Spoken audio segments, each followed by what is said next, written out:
The Bostonian is Matt Perrault. This is our city. The book is Dave Sharapan. Pay him.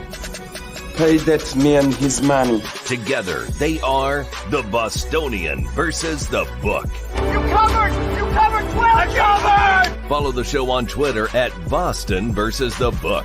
How do you like them apples? Bringing you the best insight on sports betting news, Matt and Dave's daily picks, and an entertaining and unfiltered dive into the sports betting industry. Here's Dave Sharapan and Matt Perrault. And here we go.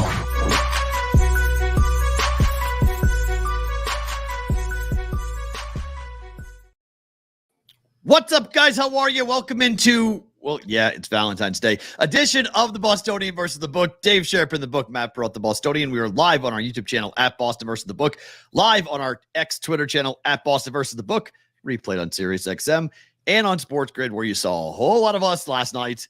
5 hours of us last night. We'll go back to our normal BVB 2-hour slot here until Friday when you guys see us doing in-game live on Sports Grid. How are you, sir? Are you all taken care of? Have you crossed every T and dotted every I for the day that is Valentine's Day? All right. Voice is going. Of course. Arm hurts. I feel like I just pitched. Running around this morning. Somebody right before the show, I pulled into the driveway and he was waiting outside with flowers for my daughter. Whoa. Turned out that was a football coach that she's playing quarterback for. Middleton Sig, and said, come to practice. We miss you. Blah, blah, blah, blah, blah. Happy Valentine's Day. Brought 2 sets. One specifically for Kelsey, one for the rest of the house because he knows all the women live here. I said, thank you, because I didn't. That's okay. Oh, we'll have a lot to say about that. Everyone's waiting. We're going to talk to Steve Brubaker here in a second, and then I'll get into the whole, everyone wants to hear this. If you are an OG, meaning you've been listening to my radio show dating back to 2001, you know what I'm going to say today. So, and you know why I'm wearing black today. So this is not like new. Oh, just so everyone understands, before we get into it, just at the top, need to explain something. Did I send someone a Valentine's Day? Yes. Okay. Yes. I participated in some form or fashion, small, but I did participate in it. Not my daughter. She wants no part of this. She thinks it's a made up fake holiday. She didn't want to do Valentine's Day for anyone at school. She didn't want a Valentine's Day gift from me. She wanted no candy, flowers, zero, nothing. She wants nothing to do with it. 9 years old, and she has it figured out. I said, one of the proudest moments of a father that I have had with you, that you know the scam that this whole thing is. Wow. She said, why do I want to give something that I have to give? I don't want to give somebody. And why does somebody have to be forced to give me something that I don't want from them? Oh, and I said, absolutely right. 100% correct. So when I say what I'm going to say, you're going to see the comment section. You're going to see the tweets and everything else, because everyone gets very upset when I start to step on this day. They do.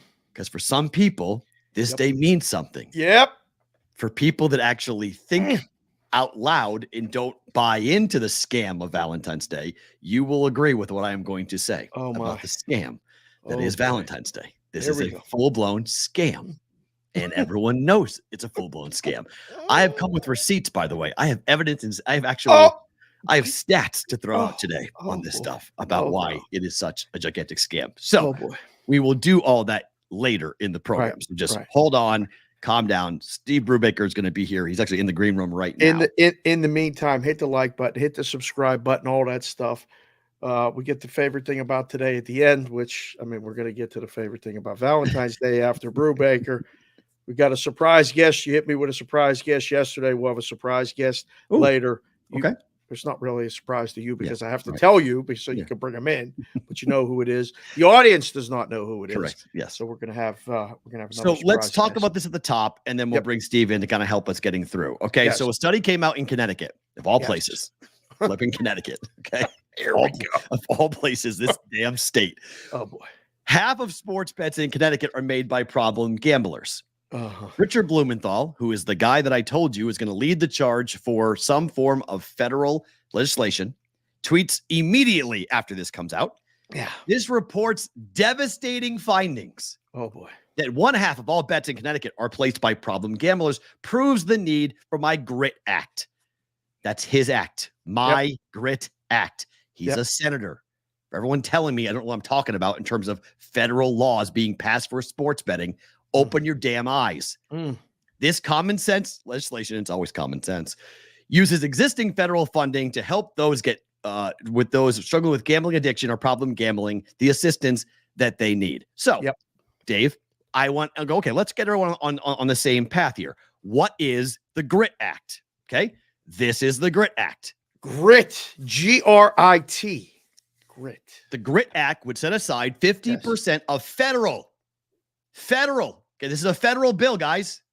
When we're talking about this, people are like, there's no federal. This is low on the totem pole. No one's paying attention. He's already introduced the bill. It's already been a sports betting bill introduced to Congress. 50% of the federal sports excise tax revenue for gambling addiction treatment and research, authorizing for 10 years and require the Secretary of Health and Human Services to submit a report to Congress on the effectiveness of the program within 3 years of passing the Grit Act. Not increase taxes on Americans. It simply sets aside a funding stream for problem gambling treatment and research that will continue to increase as online sports wagering becomes more prominent. Not increase government bureaucracy, but rather utilize existing HSS programs and procedures. Our own rep here in Nevada, Diana Titus, has said, doesn't every state have already this in place? They have already problem gambling funds set aside. So why do we need a federal oversight of the whole thing? Fair question. No, I would say so. Yes. But if you think this dude's not going to make this his couch topic for in an election year in 2024, this is Richard Blumenthal is going to do this, guys. Like, you want to talk about who's going to lead the charge for federal oversight of sports betting? He's telling you what he's doing. He was on the 60 Minutes. Why did he sit down for the whole piece for 60 minutes? He was on that piece.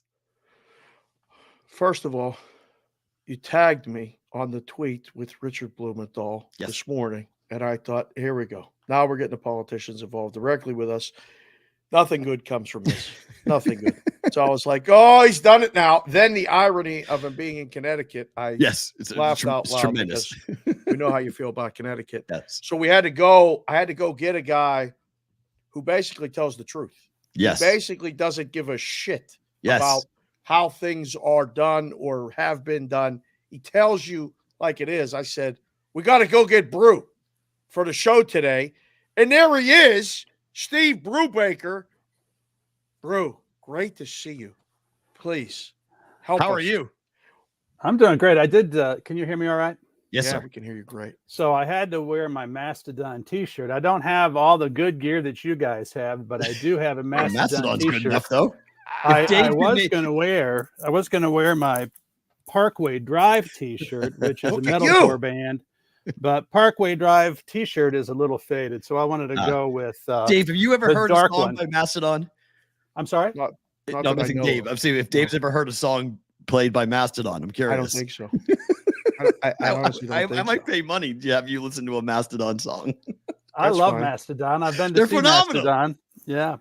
And I Okay. don't have any sports hats, but I did have this hat my uncle gave Look at me. that. That is great. Look at that. I thought I'd It's a- wear that for a little It looks while. like He's part of Curious the George. interview. It looks like the man in yellow. That looks It's the man in amazing. yellow The hat. official Stetson. Oh, wow. My brain is too large. My gourd is too large for it to fit all the way on. So we'll just have to go for this for a little while. And I had two other hats lined up, but we'll have to tell Alex Kane an apology because my son stole my Sport Trade hat. And so I have another one I'll put on in a little bit. I did want to share this Mastodon shirt came from my son for Christmas. Nice. My other son got me these for Christmas. Oh, those are great. The kids know. The kids really know. I mean, they don't hold back. When they get you that stuff, you know it's in love, which is perfect for Valentine's Day. I today, wore them which to we'll get in a Walmart second. recently. Makes sense it is for us, Brew. Like Councilor Peralt here wants to just pass federal legislation and say they're coming. Whoa. Don't say that. I do not want to pass anything. I'm saying they're going to try. They're going to try to do it. This Grit Act is the first of what will be others to come behind it. Everyone's telling me that the government is not going to try to pass laws. Steve, the GRIT Act is a law, is it not? Well, it's a bill. It's a bill that could be a law. This is the beginning. We had this thing here pop up. We've had some other problems with the OSBs over the last couple of years. One being breaches of databases. That it gets people's attention.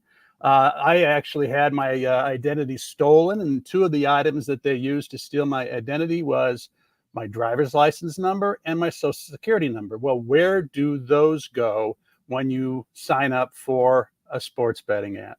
Right in their database. So is that part of that breach? I can't tell you that.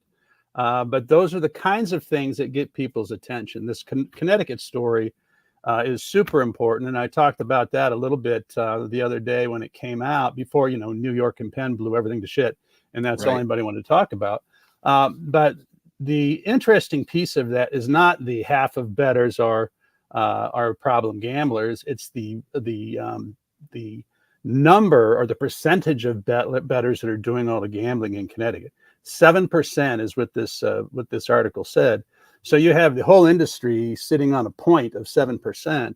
And if you're a stock person and anything bad happens, like more bills like Matt's talking about, or some other issue with a breach, the guys that are funding all this, that are pushing the money into these companies so they can do the promos and all that, they get nervous. Stock prices might go down. So that's something you have to think about. But back to your point, Matt, what do governments do? That's an important thing to think about in your thing. They raise money and they spend money. That is their primary goal. And if you go to any state, we just had some discussion with the Davos bill, iGaming bill in New York. He couldn't get it into the governor's budget. So probably not going to happen.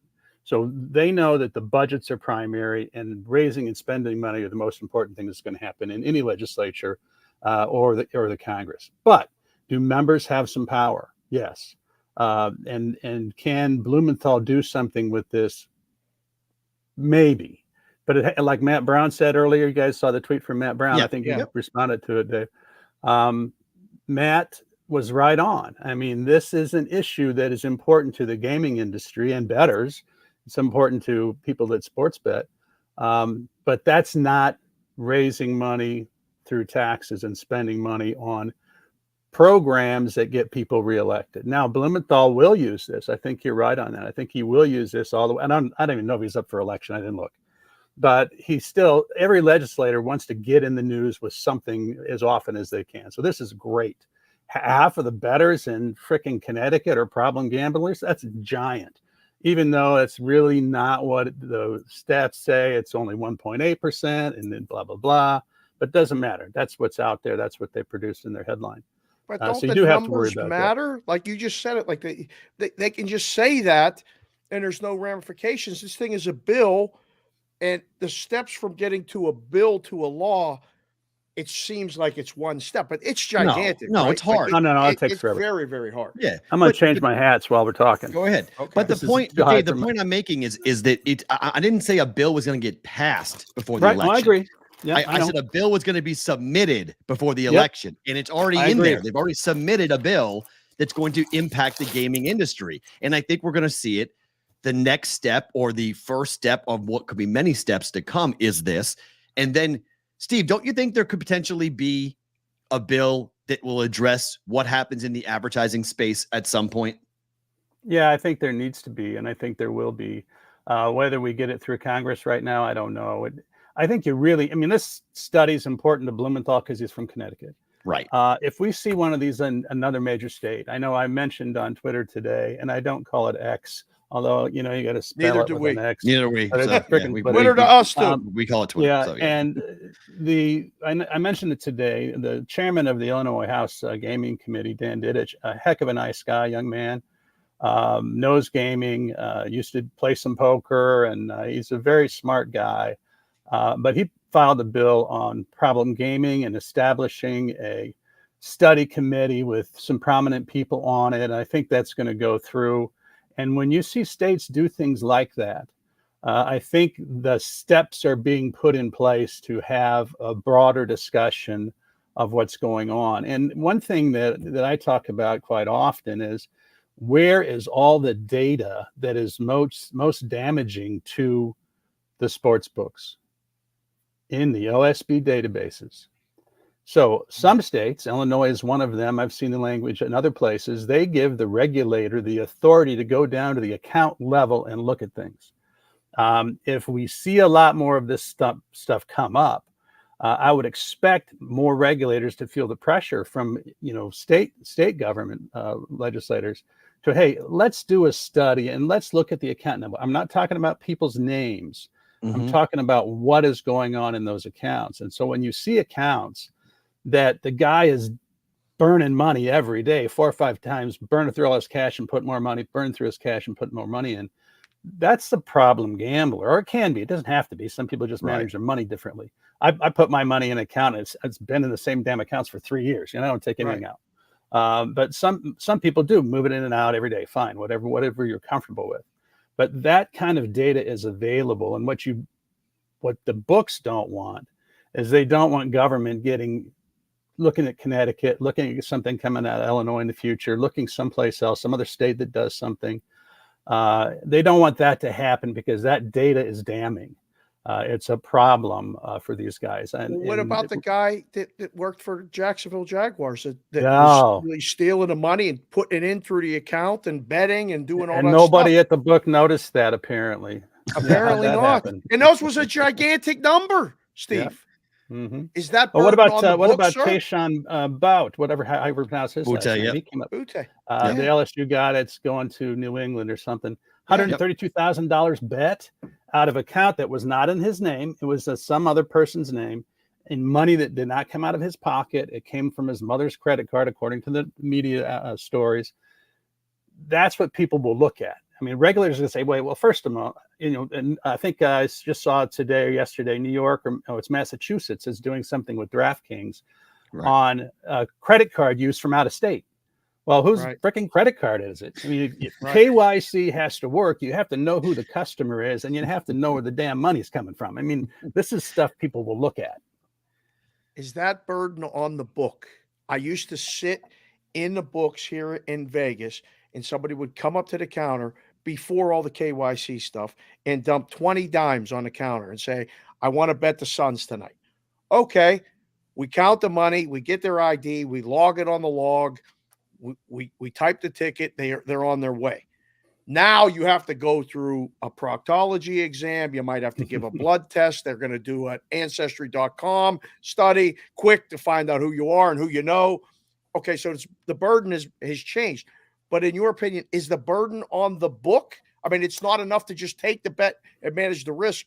We got to find out where the money's coming from. Well, does the person have an account? Is there a requirement in Nevada that if somebody bets at a retail operation that they have to have an account? I would bet no. So that regulation doesn't change for a retail book. You can still walk in anywhere, I think, and put your money on the counter and place a bet.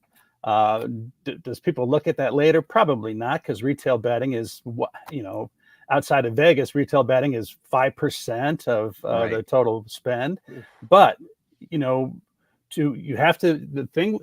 whole thing with the United States is each state is its own ecosystem, right?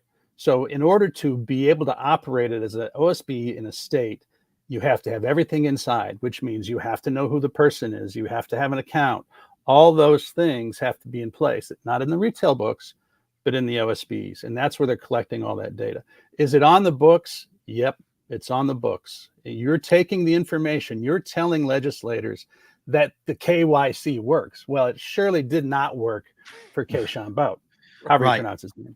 Oh, I didn't thank Jeffrey Benson for the cap. Thank you, Jeffrey. Very nice. Very good friend of the show. One thing that Dave and I talk a lot about, Steve, and this is going back to the advertising conversation, is that in Europe, they've already done this and gone down the road of limiting who can advertise where and what type of advertising you're allowed to do. I know that in this country, it's difficult to get anyone to agree on anything, but as these ads start to become more and more cumbersome and people start to get more and more annoyed with the oversaturation of sports betting advertising that is seen across all broadcasts, Do you think the public sentiment may go the way of DFS, where the public finally said, we're done with this, fix it, government, and they came in and they really took down all the DFS advertising? It could. I also think there's a lot of burnout, mostly because I read all these bills and I pay attention to the industry. I don't even, how many times do you pay attention to Kevin Hart talking about whatever he talks about? I don't know, who does? They're just something. They're white noise. You don't pay attention to them any more than you pay attention to the freaking old people selling insurance. It's like every other commercial is somebody trying to sell you insurance, or car auto insurance for your engine that blows up, which is a horrible idea. Don't do that. Yes. Take care of your freaking car, people. It's not that big a deal. Well, do you pay attention to the same game parlays? One of the best things you did in the past years was you went in 50 days in a row. You did a same game parlay offered by the book. I can't remember. I know it was single digits, Steve. How many did you hit? Tell the people. One in 50. One in 50 days. Out of 50. And what did that experiment teach you, sir? It really taught me that if I'd hit 3, I'd have nothing to talk about. But I hit 4, because that one hit was $12. These are all dollar bets, mind you. So I was never gonna. I wasn't trying to make any money. I was just trying to show that SGPs are dog shit and you shouldn't bet them. And I think I proved you won 12. You won one that won you $12. $12.84. Yeah. So a 12-to-1 return. Yeah. So over the course of the experiment, you wound up down. Yeah. $38. Yeah. $38. The best part of that whole thing for me, because I like to have fun. You notice, crock nuts and whatever else. I like to have fun. That after that 50 days, I went to the gas station and bought 50 scratchers, and I scratched them all off. $1 scratchers, so it'd be the same bet. I won $362 on frickin' scratchers. Wow. So scratchers are better for you than SGPs in my very tiny little. We got friends in the audience that love you right now. Some of our friends are involved in that business, that they're very happy to see that come across. So it's a 380-degree turn. I did talk to my nephew. He was in town the other day, and we took him to dinner. My wife and I. My wonderful wife of 41 years, Karen. I always throw that number out there because it's hard to stay married that long. But I talked to my nephew, and he went in and he'd buy the whole books. You can buy a whole book of scratchers, and he did that I think 2 times. The first time he won I don't know what he won, $1,800 or $2,000, and he went back in and he lost it all. So of course, scratchers are not good either. No, my grandfather used to. We used to get $100 bills, and they started giving us $50 in cash and $50 in scratch tickets. And that was our present for Christmas. Yeah. All 17 of his grandkids. He would just give us all, it all. And then we'd all scratch it off and see what we won. And, half the time we didn't win anything, but it was in Massachusetts. Taught you how to gamble as a child. I should be in prison. Debating it. That's what I 100%. My grandfather was a bookie, so he got me straight into it. So yes. But that was in Massachusetts. I don't know why, but Mass has the highest number of people who buy scratch tickets on the regular, more than any other state in the entire union. I don't know why my home state is so, you go to we call it the package store, go to the liquor store, you go buy a bottle, you go buy a 6-pack of beer, and you buy 5 or 6 scratch tickets. It's just sort probably of from the numbers game, Dave. That was a city like a lot of cities that ran numbers, the mafia or the other people who ran numbers. Tampa was a big town like that. I actually read a book recently about the numbers games, and I think they call it Belletti down there in Tampa. All those guys in Cigar City and Ybor City, they ran those games, and it went all through until they passed the lotteries. And that's what lotteries really replaced. They replaced the numbers game. Chicago was a big numbers game town, and sure Boston was, and that's why people buy so many of those tickets now, because they're ingrained. It's ingrained in their nature. It's just part of our culture. What was your takeaway from the Super Bowl, Steve? I mean, as far as what? Well, I saw your piece out there. If it was boring or not, I had a $1 bet at Hard Rock in Tampa for a $10 win on the Chiefs. So I was going to roll in the high dollars there if I hit that. Yeah, baby. So I was for the Chiefs, and the first half was pretty sucky for the Chiefs, but they came back, and Mahomes does Mahomes stuff, and and he got it done. And so I got my $10. I also had a dollar bet on frickin' 49ers too, and I would have won $3.20 on that. So, Right. I had a $680 profit on that deal. There you go. There you But go. is Florida booming as far as the business? I mean, like, are you inundated with ads, and is it just in your? They have face? ads. They're the only game in town, so they don't have to do a Monopoly. lot of ads, but they do ads.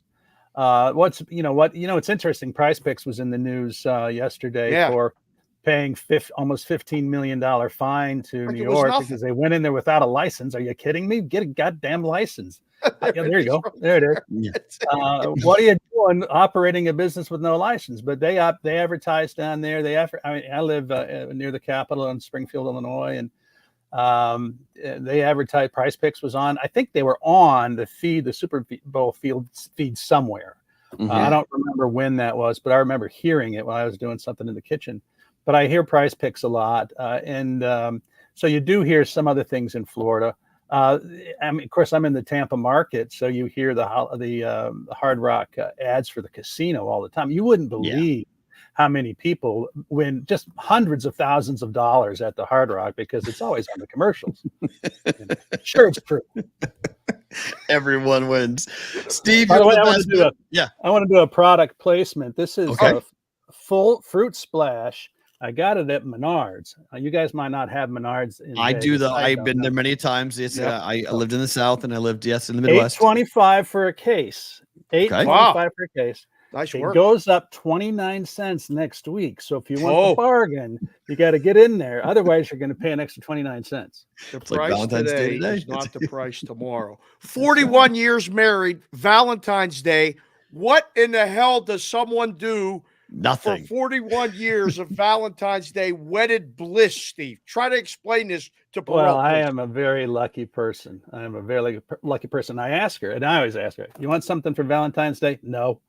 And she goes, let's go to the store and we can look at some cards and give them to each other, then put them back. I love this woman. That's tremendous. Give it to each other and put it back. Tremendous. Love it. Where can people watch and get your stuff, read your stuff? No, that's Steve Brewbaker on Twitter. That's it. Very I put it in that little box there. I don't know if you can see that. Yep, we can see it. We're coming to Florida, and I'm taking you out to lunch or dinner on me. At some point. What time are you going to be there? I'm in Illinois now, though. I'm in Illinois till. You're back in Illinois. Okay, all right. Yeah. All right. So our legislative session started the second week in January. It goes till the end of May. There's some interesting bills this year. I know you're trying to throw me off, and I don't blame you, but I'll keep talking until you just turn the light off.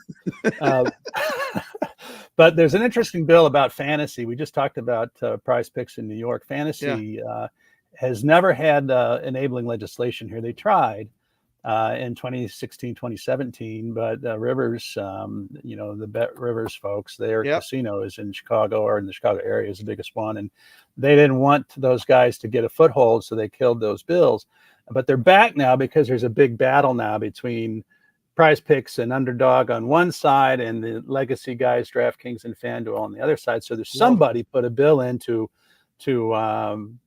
legalize it and regulate it here. So it'll be interesting to watch that one as it goes through the cycle. Well, now that we know this works, we'll be able to call you back. But we got another guest coming in, so we got to say goodbye. Yeah. Apologize to him. No. See if he's got some crock nuts. Steve, let me see him on the way out. Can you hold him back up real quick for the guys? Holding up his earrings. Goodbye. On the way out. What are we doing? We're gonna get in so much trouble. No, we're not. Yes, we are. Just cracking nuts. Just cracking nuts. Too good. Steve Brubaker at Steve Brubaker on X Twitter to follow him here on the Bostonian versus the book. Look, just to put a bow on this, and I think it's an interesting look. I know everyone doesn't want it to happen, and they're all saying it's not going to happen. It's not going to happen. I'm 46. My dad's in politics. I've been around politics a long time. Okay. Like when they start doing what they're doing, the public, these are warning shots. These are warning shots. Okay. If we don't if you don't prepare and pay attention, everyone's like, and look, I love Matt Brown. I mean, Matt and I've spent hours and hours and hours talking about this exact topic. And Matt says, we're really low on the totem pole. No, we're not. Okay. It's not as low as you think. I feel like we're driving that car like you were driving on Sunday. Right. And it's driving fast, but nobody sees it. Right. Nobody's looking Right. on the road. And then all of a sudden, It's like, one of wait these a minute. things are going to hit, and we're going to be right at the front, and they're going to go. And it's also, wait. I also think the Grit Act could very well just be a test case to say, okay, let's see what happens if we roll it out. Let's see what people's appetite is, both publicly and in the body. Do I have co-sponsors? Do I get people from different walks of life? Do I get a Republican? Does a senator from Alabama, a senator from Texas, someone who's anti-gambling? Do they want on? Do they want to be a part of this? Do we want to have a bipartisan effort where we stand up there and talk to the soccer moms and say, little Johnny is being dictated to by the sports books and they're stealing all of his money. And you need to protect your kid from all these different advertisements that are being thrown down your throat. You can see it. Like you can see what they're setting up. And it's an appetizer to the iCasino. Well, that's the barrier, right? I mean, that's the real, if you're looking to pass an iCasino bill, this is the way to shut it down, right? You can say, you guys can't even handle the sports betting. We're not giving you iCasino. What are you, crazy? Correct. These kids are already, diving into debt, betting on their local football team. If I can play 10 hands of blackjack at 25 pops a play over 10 minutes, and I'm going to lose, $200 in a blink of an eye, no way we're giving you that legally. No, it's available. You can still on bet your it now, phone, one-on-one. It's so easy to do. You got to be careful.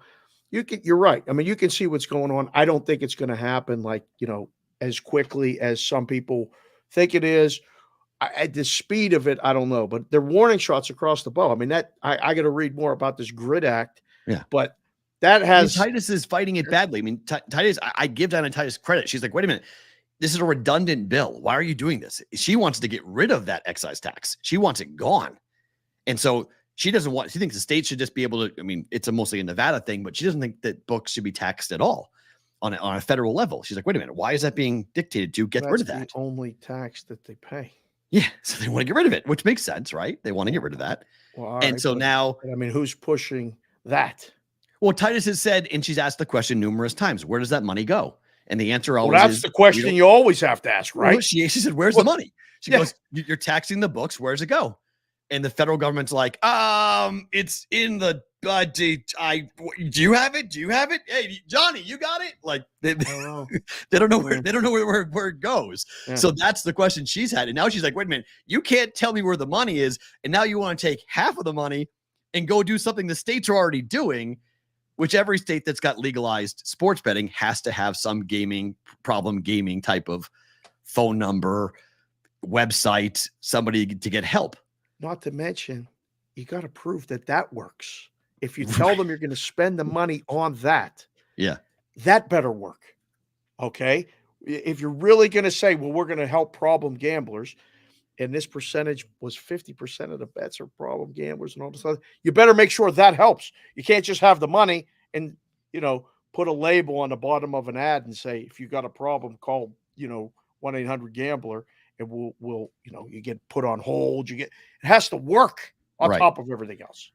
Let's do this topic before we get into the other.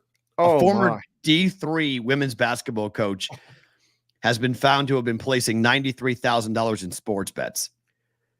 The number is the jarring factor. It's over 2 years that this coach wound up going ahead and did this. This is in the New York Post today of a D3 women's basketball coach. Is it a big story? Is that surprising to you?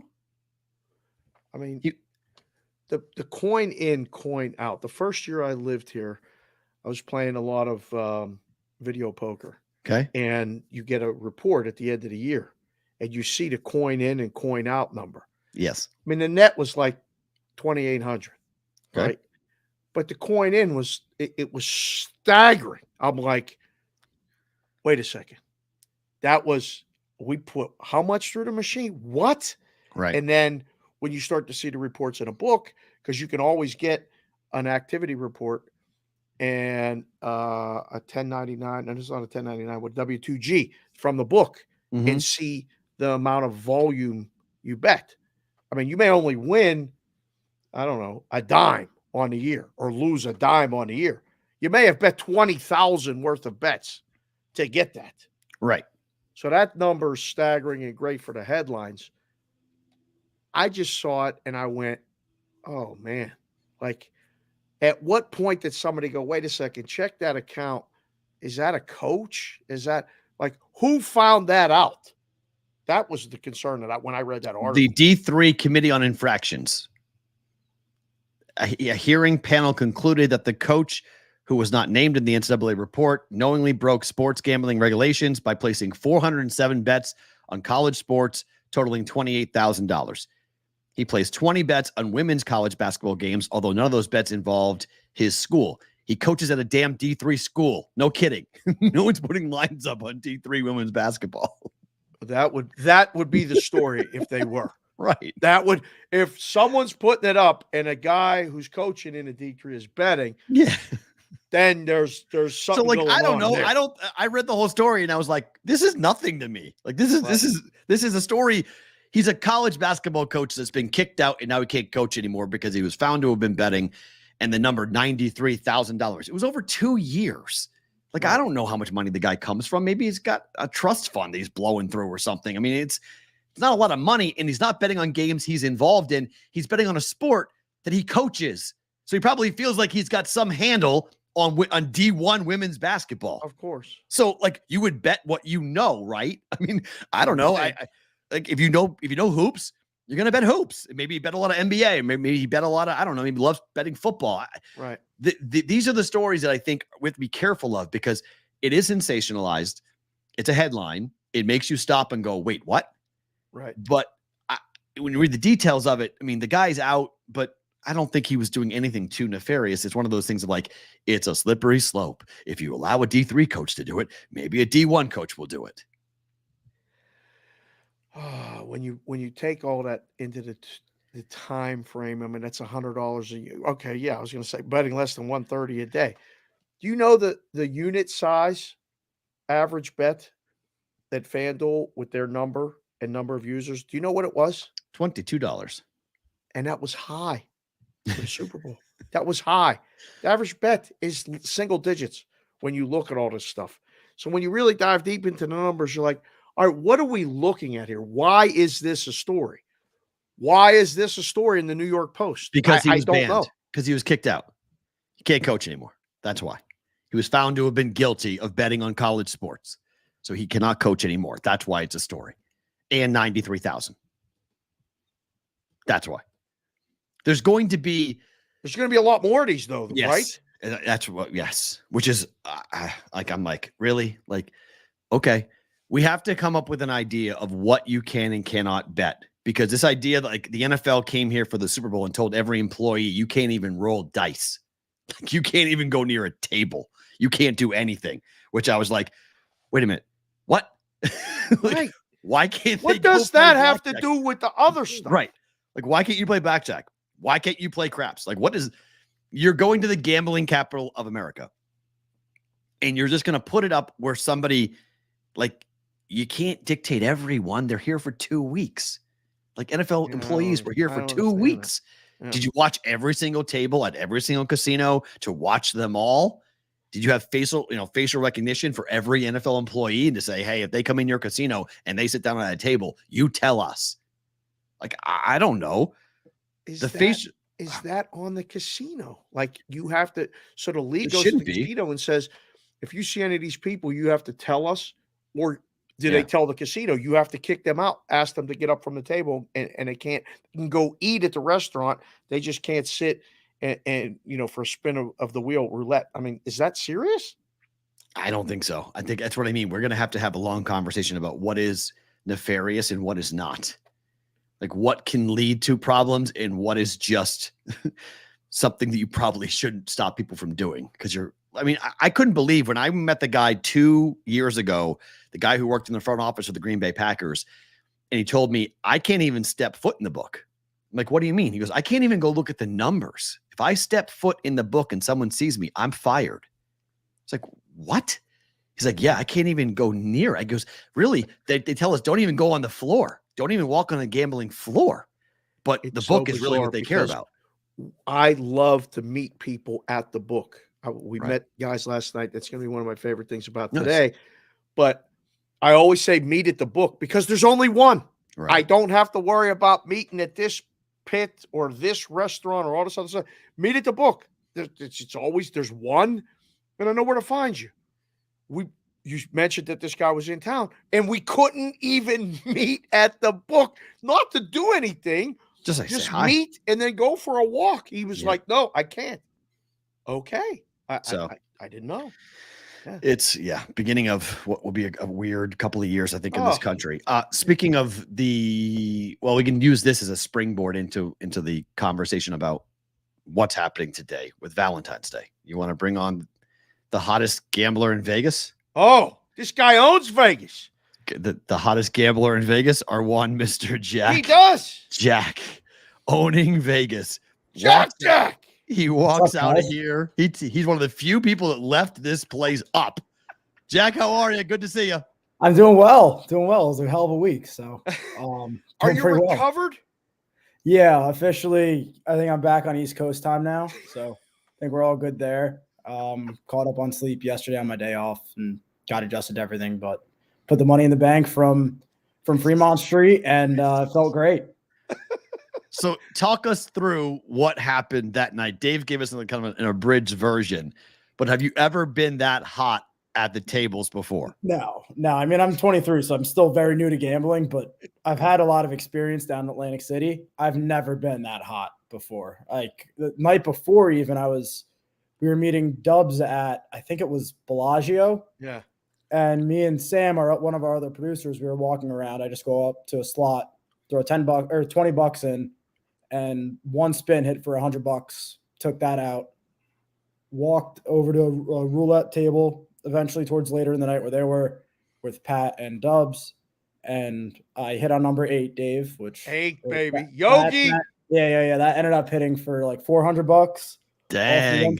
Just took that out. That was on Thursday. And then Friday we went out on Fremont. And we were at circa first, which I think I hit 1 or 2 numbers. Walked out there like up 100 or so. Right. Another 100, yeah. And then we walked to Golden Gate. And that's where the D is where it happened. Yes, the D is where it happened. The D, we walked up. It is Valentine's Day after all. That's right, yeah. Yeah. And Jack started to spread a few chips, and what happened there, sir? 8 kept hitting like crazy. I think it was one of our first spins. They gave me $5 chips. I threw 3 $5 chips on 8, and that hit for like almost 600. Nice. And then kept hitting again. We kept rolling again. Like just everything kept hitting. My numbers 00 hit a few times that we were on. Oh, wow. The best part of the story that she's left out was Jack is a smart gambler. 23, hit and run, gets up and pulls the chips, colors up, leaves. That's true. So he comes over to me at the D. That's true. After he hit that number, and he's like, "Look, I'm up another 100." I said, "Jack, something magical's happening right now. Go back and buy in for a little bit more. You're up. He goes, so he did what I did when I was young. I'm watching these guys, and it was what happens if he loses, Dave? Well, you told him to go and fire more. He puts the profit in his back pocket. I only threw like 100 in. Right. Anyway, so he's playing, so he sits down, and that's when he hit. That's when the big magic one. happened. Yeah. It was crazy. I have a picture that's going to live forever that the boys got of Jack sitting down there trying to figure out how much in chips was in front of him. He had the Cheshire Cat smile of all time. It was magic. And then we finished the night at the blackjack table, Jack. That was, it was like 3:00 in the morning. Foster's falling asleep, holding his leg. Matthias is screaming, "Vámonos," every time he gets a face card. How did that end? How did that last thing end? Last hand did not go well for me. I'm not going to lie. That last hand, I got greedy.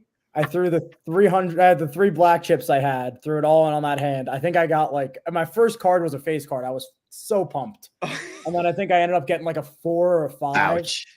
And I had to stay because I think she had like a 2 or a 3. And I ended up hitting like for 20. I'm like, all right, well, that was a hell of a run. I looked over hold on, at him, P-Rob. Hold on. Two things just to pass along real quick. Breaking news. One, the Niners just fired defensive coordinator Steve Wilkes. Wow. So they fired him. So we'll get to that story later. But Jay Cutler was right. Jay Cutler said on NFL on the Showtime show for the NFL, said someone's getting fired. Steve Wilkes got fired. And Chris Covey is saying that there actually is violence just broke out at the KC Chief Parade, that there's been reports potentially of shots being fired at the KC Chiefs Parade. So we'll keep abreast. We'll watch that as well. Sorry, continue, Dave. Sorry. Yeah. Oh, that's okay. So Jack, as we said, this is the last shoe. We're running it out, and Jack had gotten up. I thought you were done, and then I looked over, and he threw 3 blacks chips on the thing, and I'm like, "What are you doing?" It's like, "I'm taking my shot." He's all confident, pumped up. 300, 3 checks, no good. 15 against a 2. She draws out to a 19, Dang. and we leave. But Jack, I mean, this was like a reason why I wanted to have you on and tell that story. But we wanted to publicly thank you on the show for just kicking ass the whole week. And I wanted to tell you and ask you what it was like to, 1, finally meet in person, but 2, to listen to us and do the show together. We were like a 3-man weave. You were up, wiring people up with the mic back down, pushing the buttons, changing the cameras. Just wanted to say thank you, but it wasn't that bad, was it? No, I had a hell of a. But you guys made it easy for me, honestly. Like I loved the guests we had on. I thought the shows were awesome, but the guests we had were great. 2 hours flew by, did it not? Yeah, they flew. Oh, that was it was the quickest part of my day. It was easily the quickest part of my day at Radio. Yeah, well, the the other parts of my day, I was wanted doing to thank you too, because they were, put in the comments, which again, guys, put the comments on the YouTube. If you got something, if you want a hat, all that other stuff. But this is Jack. You killed it, brother. And I'm glad you got back with cash in your pocket and you got some sleep. You're back on East Coast time. Me and you are back on tonight on Sports Grid. I'll send you the games we're going to talk about after Matt and I finish. Perfect. You got anything for P-Rod on the way out? What are you doing for Valentine's Day? I'll be working. I'm working until 1 a.m. I'm leaving here in almost an hour, so I'll be working until Sports Rage is done tonight at Sports Grid. Yeah, and then I'll get home at like 1:45 in the morning probably. Did you ever do a big deal? Did you ever make Valentine's Day a big deal in your past or anything? Or not yet? An old girlfriend I had, we would always go out, like usually like fancy restaurant up near like North Jersey and by New York and stuff. Okay. Always like go out in the city, usually something like that. But okay. No, yeah, that's about it. Only really when I've been in relationships. Good stuff, man. Well, thank you for everything you did for us. Really appreciate it. We wanted to publicly thank you and bring you on. You'll be with us on Friday night, obviously, when we get back on Sports Grid. But yes, thank you for all the work. It was a blast having you. Hopefully, we'll do it again next year in New Orleans. Awesome. Yeah, sounds good. Hope so. Thanks, Jack. Take care. That's Jack joining us here on the Bostonian versus the Book. Okay, so let's. What is happening right now? Yeah, this is not good. Hold on, let me get this back.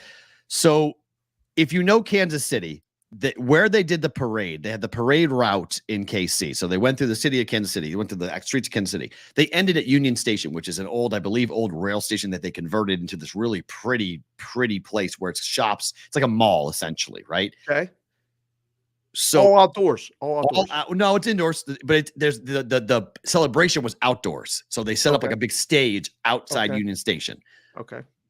I don't know how many victims have been identified as of yet, but there was a shooting that happened at the parade.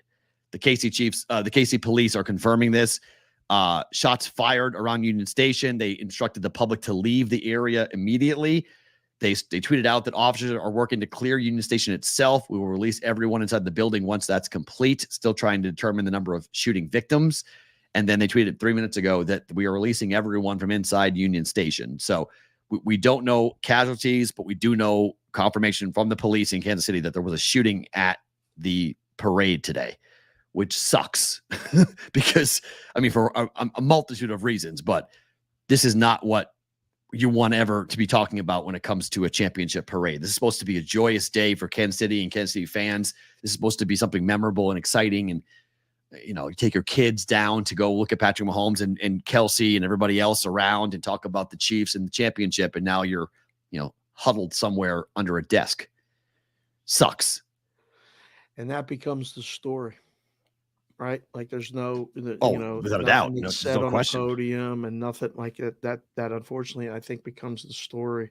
And hopefully it's hopefully everyone's okay. Maybe it was just I don't know. Hopefully it's just a developing situation. It's not something really awful and scary. But yeah, if there's been people who have been shot, people who have been killed, yeah.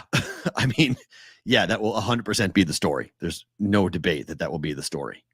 So the hope is that it's a developing situation, but that just really puts a damper on a really fun day in Kansas City for Chief fans and having them celebrating and everything else. So that sucks. So we'll watch it. We'll report. You guys in the brigade, you can pass along whatever you guys need to pass along if you want. Yeah, there's video out. Oh gosh, there's video of this out. Oh, yeah, that sucks. Yeah. Okay. So it looks like it happened inside of Union Station. So it happened inside. So the outside was a celebration, inside when it happened. So maybe it's two different events. Maybe it's got nothing to do with the parade. Maybe it's separate. I don't know. So we'll keep an eye on that for you guys and pass along whatever we got to pass along. All right, back to the thing that broke, the other story that broke during the conversation with Jack. The Niners fired their defensive coordinator today in the wake of the Super Bowl. Justified? I don't know what's going on in that building. I don't know if it's justified or not. I mean, they had injuries, but I mean, the playoff Niners defense wasn't the regular season Niners defense. So the I don't know. Video has come out of the NFL films mic'd up in the Super Bowl. It is awful for San Francisco. The Chiefs were stunned that the Niners took the ball. Mahomes is on mic running over to both Kelsey and to Andy Reid saying, they took the ball. They took the ball. They took the ball. That they couldn't believe it, that they actually took the ball first. Wow. It played right into their hands. It's exactly what they wanted. And Jay Cutler said this afterwards, saying he was shocked. I was shocked. I think everyone was shocked. It's like you're going to give Patrick Mahomes the ball second and give him 4 downs. Someone's getting fired. He was absolutely right. Somebody got fired. Right. And that was the defensive coordinator, because that was the decision that, well, Shanahan made.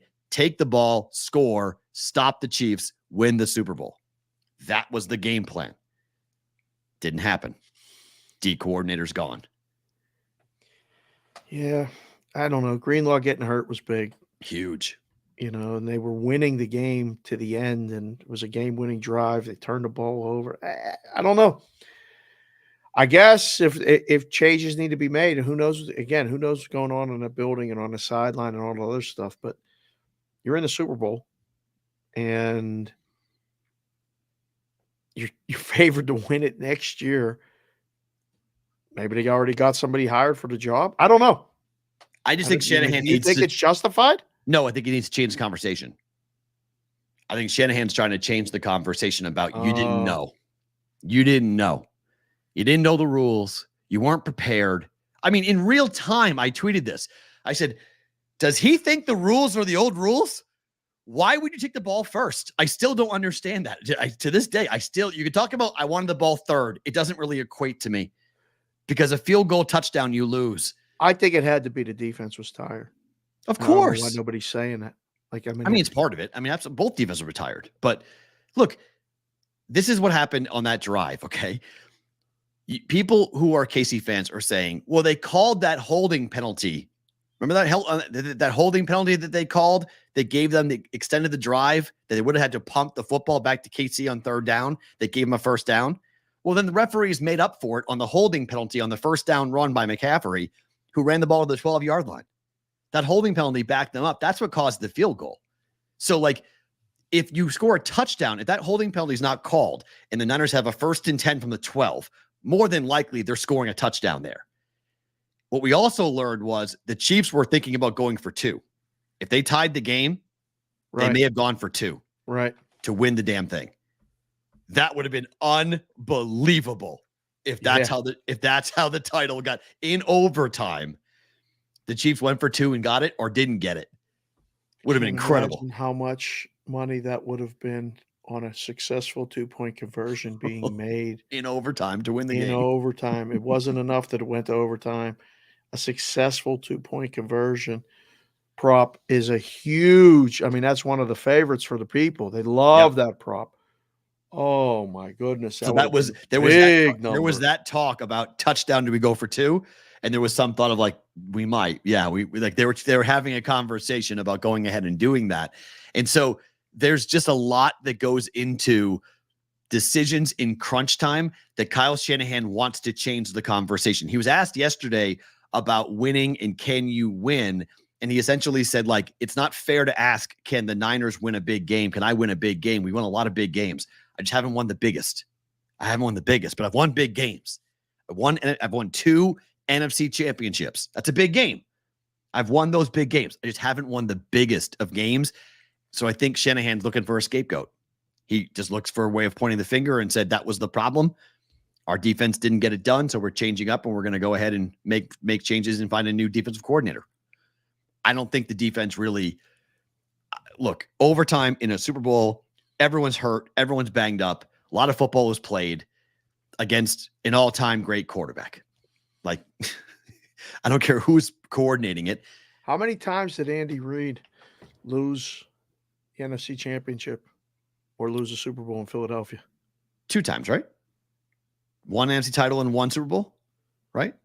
I believe it was multiple NFC titles, but it was definitely 1 Super Bowl because the Patriots beat them. Right. Patience is not of the essence today. Not anymore. No. I mean, Bill Cowher would have been fired. Yep. You know, he lost 100%. multiple ones and, you know, they were favored in those games and lost. It just wasn't meant to be, whatever that again, but I guess somebody had to pay or somebody had to be blamed, whatever it is. I have no idea if it's justified or not because, again, don't know what is going on. But that's a big spot to fill going into next season. 100%. Like you can't just walk somebody into that building. I would think you would promote from within, but if you're bringing an outside guy, you better have some serious credibility because that's going to be a hard room to. I mean, like we just went to the Super Bowl and now you're here. Okay, let's see what you got. Boy, if I'm Steve Wilkes, I'm like, really? You're really like, okay. You need someone to fall on the sword. Okay. I'll do it. You know, okay, Kyle, I'll do it. But wow, making him the fall guy for that game. First half was pretty damn good. The 3 whole points. game was. Yeah. Held him to 3 points. I don't know. Injuries and got tired. Is that the coordinator's fault? I don't know. Kyle, you didn't know the overtime rules. Why didn't you put the defense out there first? Oh, I didn't trust him. That's what this says. I didn't trust the defense. That's why I had to fire Steve Wilkes. I didn't trust him. I need a better coordinator. Wow. That's what I mean, I'm not going to say that, but that's what it says to me. It says, I want to change the narrative. The narrative was, I didn't trust my defense. I'm going to guess he gets a job pretty quickly. I would agree with you. Yep. If he wants to be a D coordinator, maybe he wants to college coach or something else. But yeah, right. I mean, my gut tells me, yeah, he probably gets a job pretty fast. I mean, it's, you know, I don't know. Hurt and banged up, JR. Yeah. Greenlaw, their best defensive player, got hurt in the second quarter. Yeah. They were hurt. It's a huge injury. So of all the injuries that happened during the game, that was the injury that really derailed things on a non-contact play, which, by the way, is an Achilles, which is like a 9-month rehab. Right. Which sucks because that cuts into next year.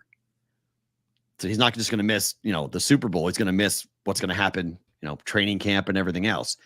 September, October of next year. Geez, the 2-point conversion possibility. Just JC from KCS just looked down at the chat. Yeah.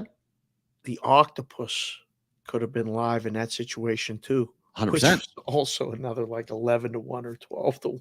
Oh my biggest bet on the prop didn't come in. I hit 8 out of the last 10 years with scoring under a yard and a half.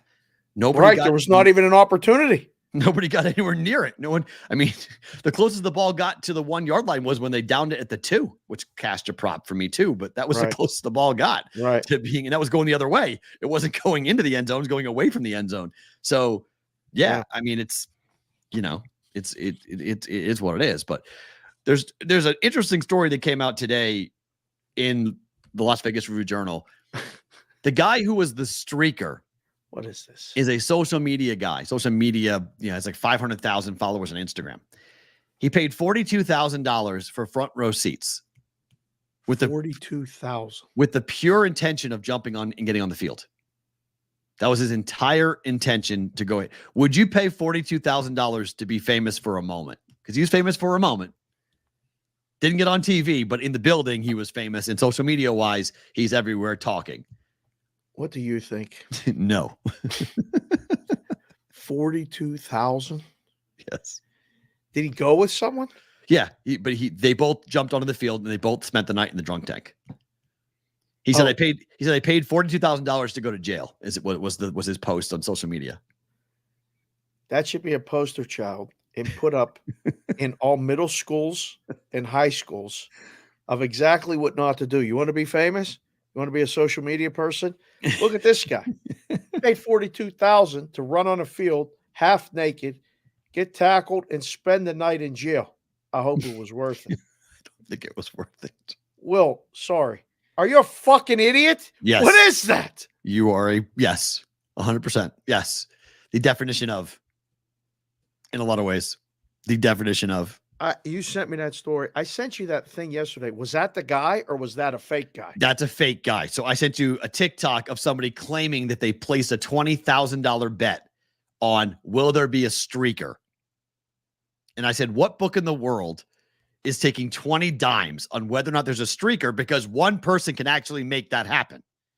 I can bet 20. He said he bet 20. He was fined 10,000. He said it cost him 10 to get in. Yeah, sorry, 10 to get in. Right. Sorry. So 10 to get in, get arrested. He paid 10, right. For going on. He goes, I came out $10,000 up. And I was and like, he just looked right into the camera. Oh, yeah. And sold it. Like, hey, I'm the streaker. Yep. And here's why I did it. I spent 10,000 on a ticket, but I had bet that will there be a streaker? Yes, for 20,000. Yes. So I paid the 10 and got out of jail, but I made 10 on the game. That's how, that's he has 778,000 likes on that TikTok. Nearly 1 million people have liked that video. What are we doing? With over 6,000 comments about I am the streaker. Oh my God. The Robbie Show is the guy on TikTok, is the one who says that he was on there. And then I asked the question, what book took a $20,000 bet on will there be a streaker? Please show me the ticket. Please show me the ticket. Nobody. In the world, even offshore, like show me nobody. Show what book let you get 20 dimes down on whether or not there'll be a streaker for, a dime, maybe 500, sure. $20,000 max. Come on. Limit play on that crap is a dime. Yeah. Max. It's probably a nickel. Yeah. 20? No, not buying that for. And by the way, a ticket, $10K. We just learned the guys paid $42,000 for 2 tickets. Where did he find a front row seat that got him onto the field, or at least got him close enough to get onto the field for 10,000? Or for 10 grand. Probably not. Probably not. Get-in price was $5,500 for the worst seats in the house, just to get into the building. Our boy Tyler's in the chat. Tyler White, good to see you, sir. He said the guy that streaked at Raymond James got 12 months probation. Is it worth it? No. What are you doing? Not even. No, it's not even close. No, it's scary. Hey, you go to a job interview, you got to say, oh, you got something on your record. What'd you do? I jumped the field of the Super Bowl versus a streaker. Really? Yeah. Do you know? So Streak Matt, out of here. I ain't hiring you. That's dumb. So do you remember the Patriots streaker when Matt Chatham decked him? Do you remember? Now that you said it, I do. So Matt Chatham is a guy I've known and worked with for a while. In Boston, he works for the Nesson mostly, but works for other outfits, his own company now, just a barbecue joint. And he has a whole barbecue line now of barbecue seasoning, which is tremendous. But like his claim to fame is he's the linebacker for the Patriots, that when a guy ran onto the field, it was back when there was an offshore book that was paying people to write the book on the back. Name on the back. Yep. And he was naked and he was running. Yep. Matt decked him. It's a famous video of Matt Chatham just laying the guy out in the Superdome, I believe it was, in New Orleans, laying the dude out in the Super Bowl. Well, the broadcast didn't show him. I didn't see it. I didn't see him on the broadcast. They talked about it, but they didn't show him. There's video of it though. Everyone has. Oh yeah, video. no, there's video. The social media video. Oh yeah, it's all over. That was 2001. That was a long time ago. Oh no, that was I think on the TV. Yeah, it was on TV. Your guy, your guy thing was on TV. No, Sunday, they talked about it. Right. I knew about it because of the social media tweets came out first saying, "Oh God, there's a streaker," because it was actually a pretty controversial play there because the Chiefs did not get a third down, and the refs counted it.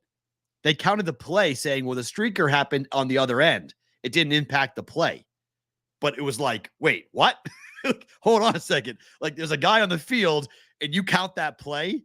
You shouldn't have counted that play. That was a controversial ruling by the officials to let that third down stand. So wow, really? Sex offenders, streakers are charged as sex offenders? Really?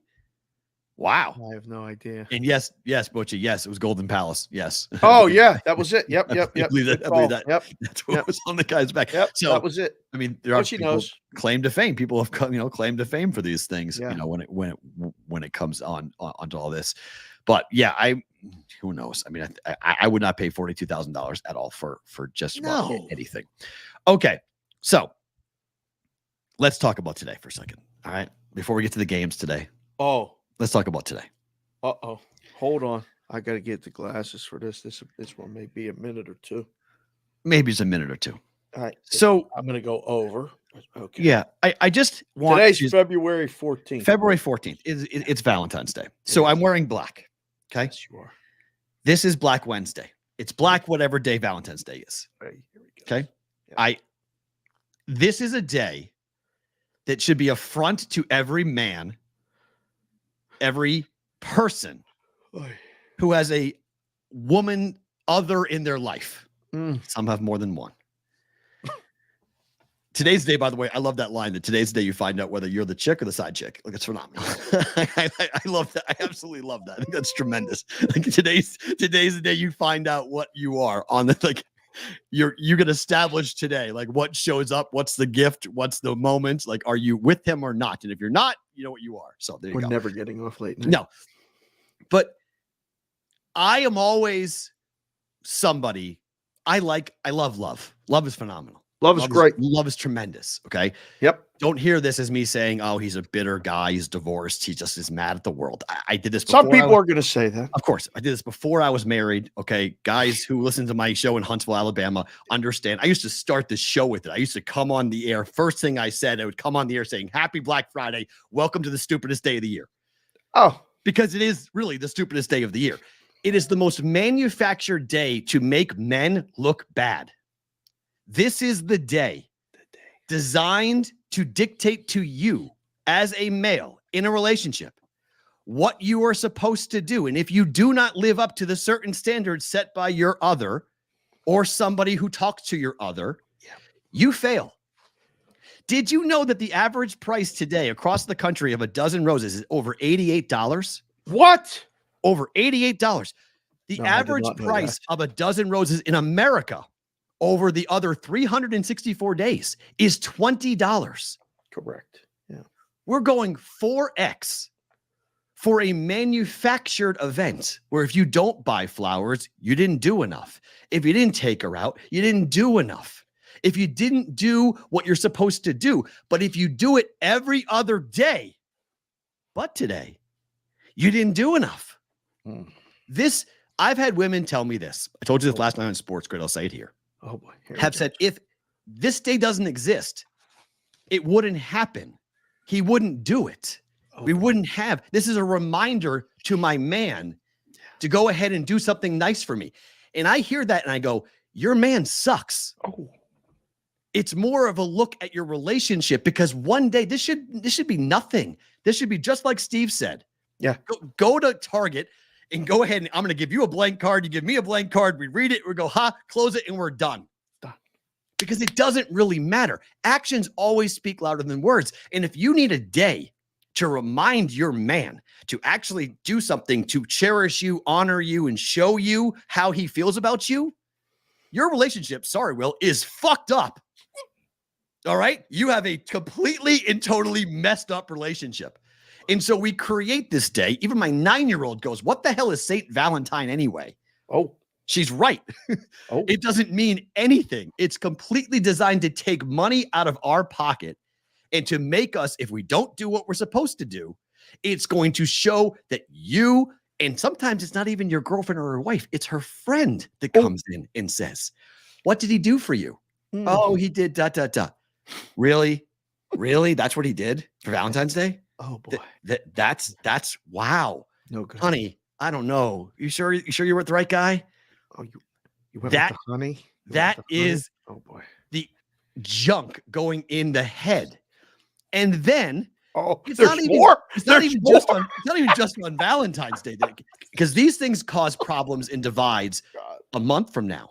Oh, because she will internalize if she's disappointed with what you have done or you didn't do enough. Doesn't come out today, right? Not you don't today. hear about it today. You don't get like the really today. You get it a month from now. You get it when you have a fight over the trash. You get it when you get a fight over something totally not related. When she'll look at you and she'll say, yeah, great. On Valentine's Day, you were so great. You got me ... And you're like, that was a damn month ago. Like, what do you mean? You can't bring that back up. You can't have that conversation, but that's what they do. They put it into the back, the quill, and they pull it out and they want to fire it when they need to. Okay. They just load it all up, and then here we go. And it's now we're firing at you. And it's, wait a minute. That was a month ago. Didn't I do something really nice to you a week ago? Didn't I come to your work and buy you flowers or give you lunch or do something really nice? That. Yeah, but it was Valentine's Day. You didn't do it on Valentine's Day. Man. What do you mean? I do it every other day. I didn't want to do it on some made up, manufactured fake day.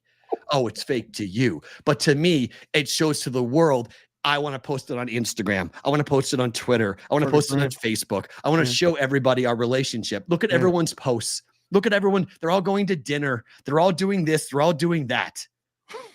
It is the most convoluted crap that we as guys allow to happen. Like, we just go along with this. Why do we allow this as men? Why do we as men allow this holiday to exist? Just to placate? Because we're supposed to do this? We're supposed to do this because why? Who said this is what we were supposed to do on February 14th? It doesn't make any sense. No sense. So, because there is no inverse of this, by the way. There is no other way around. There is no flip around. Flip this around for a second. You ask 99 out of 100 men, if your wife, girlfriend doesn't give you something for Valentine's Day, do you care? 99 are going to be like, no, what do I mean, it's her day. Okay.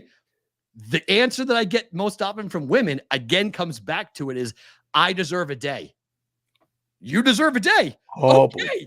You deserve a day. Let's have a conversation. Why do you deserve a day? Shouldn't we? Again, it goes back to, if your wife, girlfriend, whoever feels cherished and honored, and that's your queen and everything else, this day shouldn't matter at all. This day should be nothing. And for a lot of women, it's a measuring stick. In particular, if you're in a new relationship. If you're in a new one, this is the measuring stick. Let's see how he does. Can you measure up? Can you live up to my expectations as to what I want? Yeah. It's like, is there a reverse on that? Like, when do I get to have, like, where's your measuring stick? We're all about equality, right? Let's do equality. What's the equality on this? Where's the equal? Where is it? There's no form of measurement the other way. None. No, we just have to deal with it. Why? Because we're men. Really? Oh, because we're men. It's the metric system. That's the metric system. We're still, there is no English system measurement. No. They're measuring it. We measure it in inches, and they're measuring it in centimeters and yards. Meters. It's not even, it's completely different. And again, I'm not saying that women don't deserve to be cherished and honored, and they should. They're incredible. They're mothers of our children. They raise our children. All the wonderful things that women do for us. I'm not saying any of that is wrong to honor and cherish. Correct. But do it on October 10th. Do it on December 2nd. Right. Don't make it about February 14th, where reservations, they jack up everything. It's hard to get in. Everything's more expensive. A lot. If you go to a grocery store today trying to buy chocolate dipped strawberries. It's a big which are $5 in dark chocolate that's like 30 cents. It's like $19 today. Oh boy. $19. Yeah. Like, you stop and go, at some point, you look at the companies and go, where do you get off? Like, do you ever like stop to think like, what the hell am I doing? Oh, it's surge pricing, Matt. It's all about supply and demand here. It's just like Uber pricing, right? It's like, hey, you want to buy it? Don't buy it. You don't want to buy it. What? Really? Yeah, I get that. But there's not an inverse. Like there's not a day where beer all of a sudden doubles. You know, like Super Bowl Sunday. Beer prices stay the same. It's beer prices. Show me a day in which we see commodities jump up like crazy at supermarkets. It's the only day. Valentine's Day with flowers and strawberries and things for Valentine's Day is the only day we allow it as guys, as men. We allow that to happen and we just go, okay, here, and we pay. Right. If I don't pay, hey, it's easier just to pay. It's easier just to go ahead and pay. If I don't pay, it's hell to pay. If I don't pay, I'm just going to come. So this is such a fake, gross day. It is an absolute disgusting thing that we do in this country. And I cannot, I've never understood this day. And I have participated my whole life.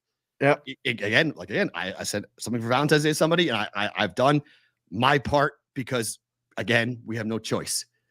But I do it begrudgingly. And if someone's in my life who really, I've never dated or married anybody who really cared about Valentine's Day. Oh. If you really, really care about no, thank you. You're not for me. We're not going to, you have to understand it's my job to make the 14th of February just another day. Wow. And I'm failing. If you think this is a big deal, I failed. Because every day or every moment, there should be multiple times during the year that I'm doing exactly what every guy's going to do today. Take you out to dinner, give you flowers, give you candy, whatever it might be. Right. Ask Steve. Longtime married people understand this. Yeah. It's a dumb day. It's and again, I will caveat this. If you're buying something for your daughter, thankfully mine doesn't care. But if your daughter who's like 13 is really into it and you want to buy her and take her out to dinner or want to get her flowers, I have no problem with any of that. I'm talking about the person you are sleeping with. I'm talking about the person. Title shots. What?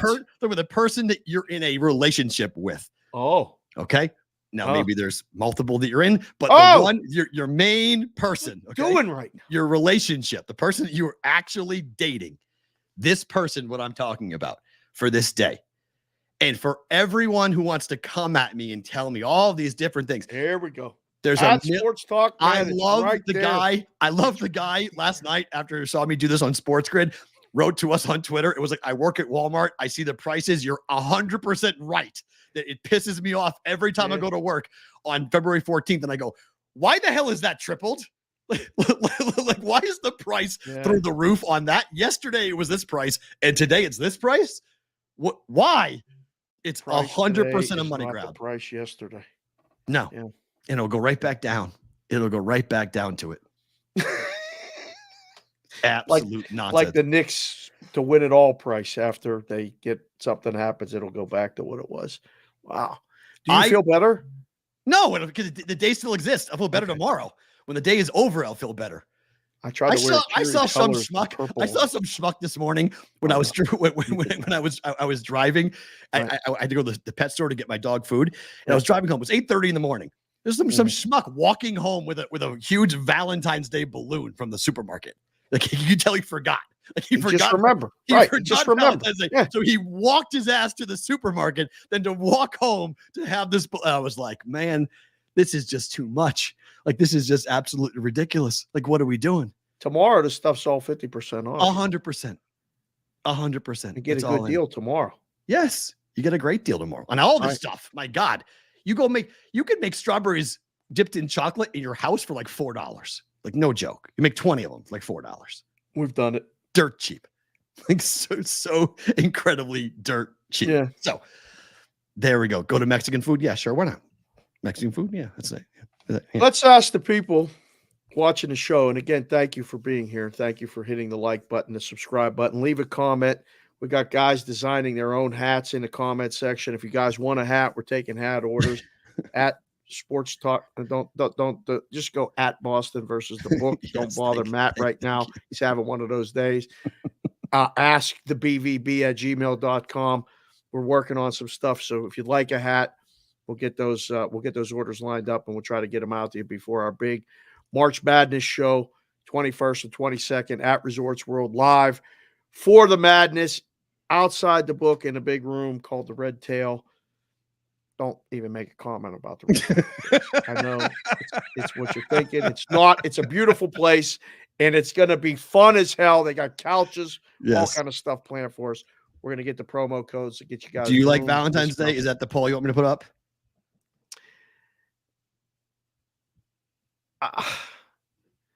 Not do you like Valentine's Day or do you participate? Okay. What kind of food? If you're going out to dinner. I can't do a poll on that. Okay, so just put it in there. Do you want a poll or no?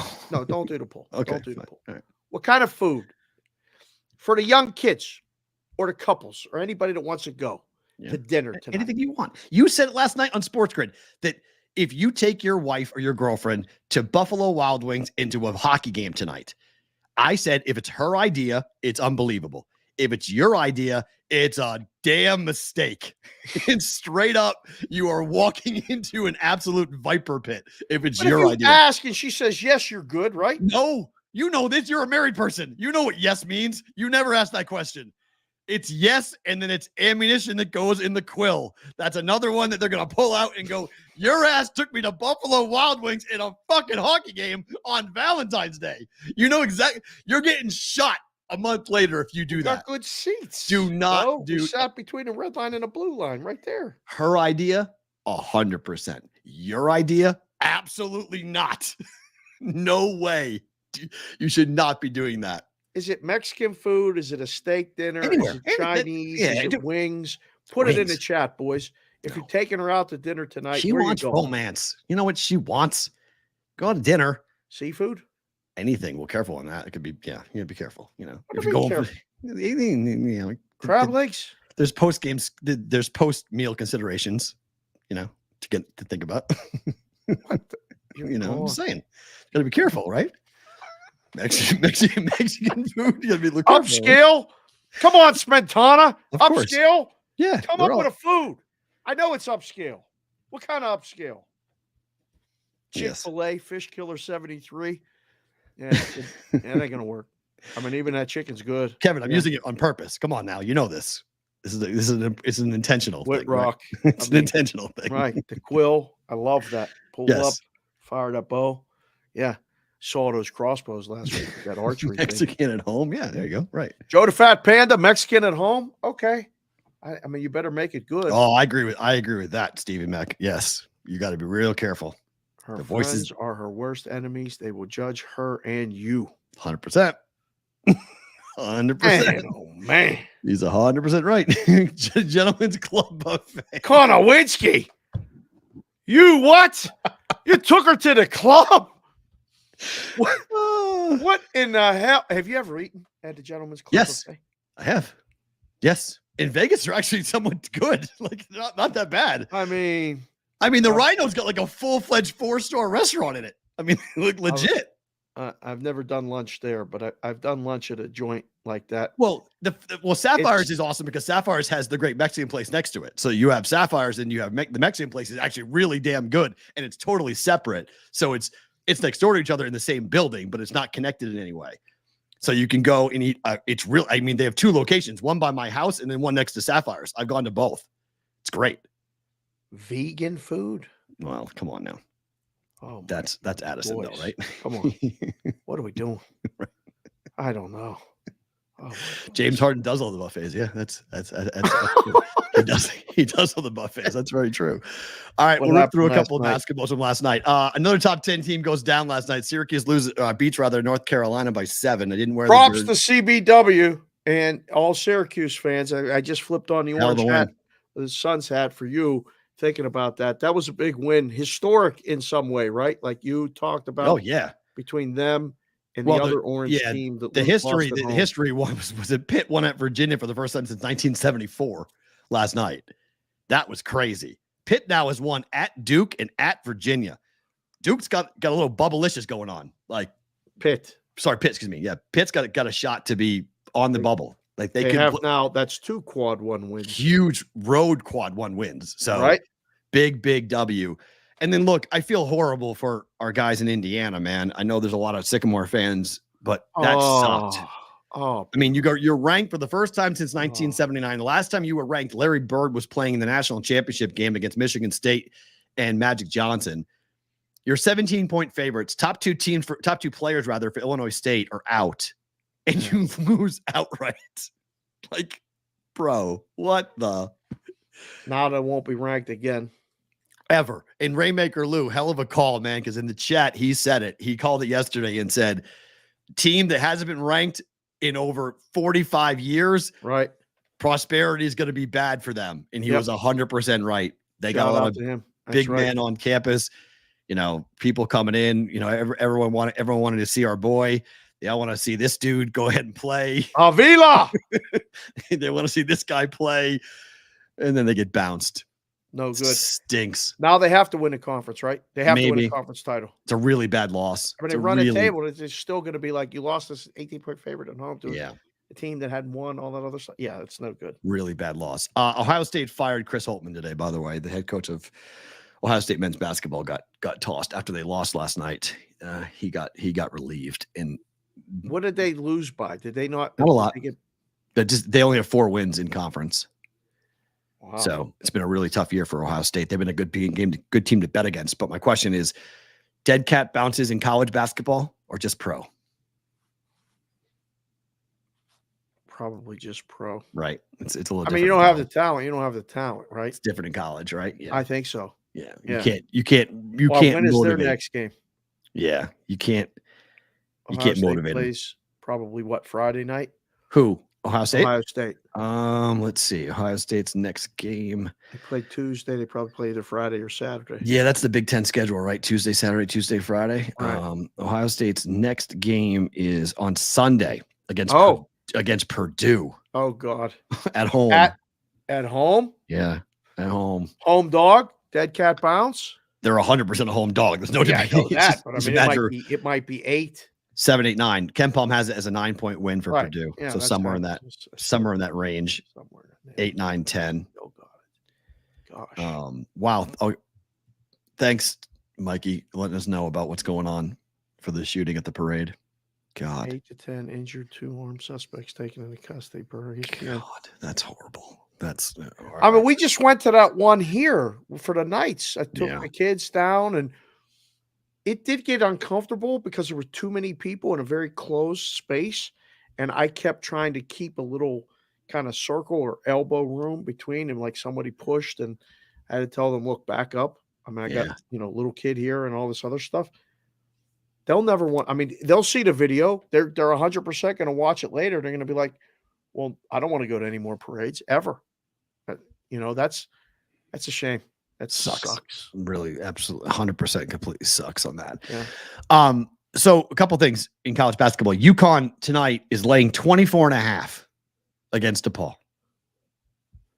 Can I talk you into taking the dog? It's the only side I would take. Really? Oh, there's no way you can lay. It is a 23-point win for UConn, according to Ken Palm. Yeah. This is on the road, guys. This is at DePaul. Biggest spread of the season on the road. This is not even close. DePaul is so bad. I mean, really, though? Yeah, DePaul has lost 1, 2, 3, 4, 5, 6, 7, 8, 9, 10, 11, 12 games in a row. Oh, they're 0-12 in the Big East. Oh. They're 3-20 overall. And not competitive. Oh, no. I mean, offensively, effective field goal percentage, 281. Defensive, 348. There's 357 teams in college basketball, by the way, that get ranked here.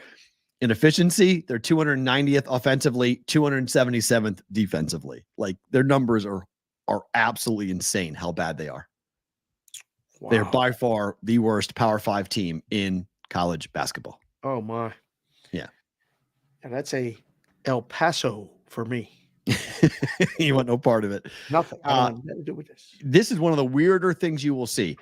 A team that's ranked higher. Sorry, Auburn's ranked too. I didn't put Auburn's ranking down on this, but South Carolina is ranked higher than Auburn. Auburn is ranked higher on Ken Palm than South Carolina, but the number is 11.5. What are we missing here? I don't know. I am completely and totally Surprised confused. this is over 10, right? It's a 10-point win according to KenPom, Yeah. 74-64. 11.5. It was 12 at open. It was bet down half a point. I don't get it. We talked briefly after our late night meeting last night, and you mentioned that number. I said, that's too high. It's dog. That's it. South Carolina is 9-1 ATS away from home this year. On the road. 9-1. Yeah, I So- got to be missing something. Auburn's really good at Or home. they just missed with really this good, number. really good at I home. don't know. I mean, again, KenPom has it as 10. So, I mean, you're getting 1.5 of value there with on a KenPom projection, but number is so high. I mean, that is like, wait, There has to be a what? matchup problem or something in question to put a conference game with a team that's good on the road over 10. I don't know. Something I'd be sitting there in a room asking everybody, find something about South Carolina, maybe somebody playing. There's got to be something there that we don't see. I mean, ranking wise, Auburn is 13, South Carolina is 11. So, I mean, the road team is higher, is a higher ranked team, and they're catching 11.5 points. Yeah. I mean, I got no problem if this is 8, right? Okay. You know, or even 9, 9.5. It just, when you get to the double digits, this is supposed to be a blowout. Okay. It's dog. 100%. Tennessee's on the road against Arkansas. They are laying 8 here on this one. I still look, I know people don't like Tennessee. I can't quit them. They just lost on the road to A&M. They're on the road against Arkansas. This is an 11-point win according to KenPom, but the number's only 8. People, it's weird. Like, better is the market. They don't trust Tennessee. They like them way more than I do. I like Tennessee a lot. Unless a team is really, really horrendous. Yeah. Like DePaul. 10 is the line of demarcation on the road. You Okay. don't put it up more than 10. So even if you think this should be 10, you put up 8. You know, you have North Carolina last night, 8.5 against a terrible, Syracuse. sorry, CBW, terrible Syracuse team. But they shut the lights out and they played zone defense. It was outstanding last night. Oh, Right. So, you know, Syracuse was great. you can't lay these numbers, but I mean, Tennessee's the side. I wouldn't want Arkansas with less than 10, Right. you know, but I don't know. This might be the day. Is this in better to book it? Did you Nope, use this game? I can't Okay. use it. I would What? I would lay the points though. Like Right. even on the road, I don't like Arkansas at all. They're at home and they beat Duke at home. I mean, Bud Walton Arena can be rocking especially with the Vols going in there. It's college basketball. It's on the road. Ask this in the poll. We got to have the people vote in the poll. Tennessee -8, Arkansas +8. You guys pick it right now. What would you decide? So we'll vote on that. What does Tyler have it at? I wonder. That's a good Vols. question. It's Tyler. it's 11-point win according to KenPom. So All right. Poll is up, guys. Vote. yeah, no, I mean, I agree with LL here. I mean, they're laying numbers on the road in college basketball is an absolute minefield. But then Pitt, you watch that and you're like, okay, Virginia's laying 6. Pitt couldn't miss last night against Virginia. Right. They hit everything. Like, it was Right. insane. I'm watching the game going, like, oh my God, every 3 went in basically. And they blew the Cavaliers off their own floor.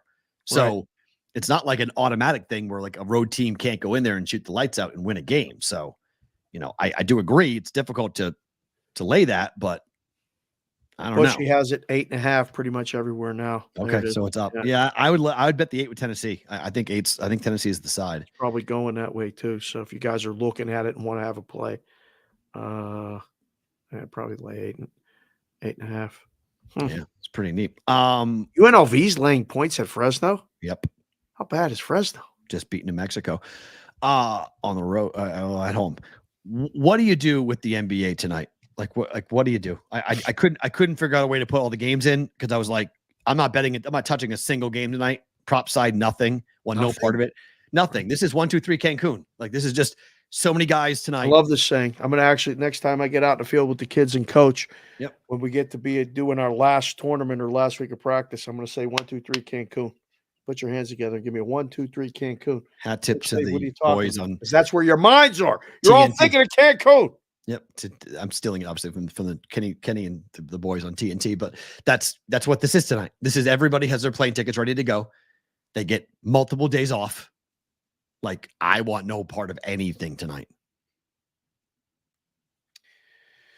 I don't know. Let's scan the board real quick. Knicks plus the points against Orlando. Enjoy it.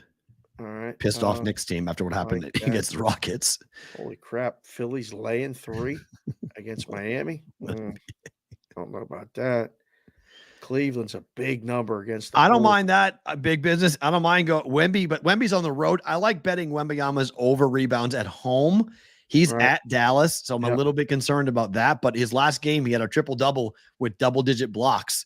So, I mean, yeah, play the hot hand, sure. I mean, Wembanyama's incredible right now.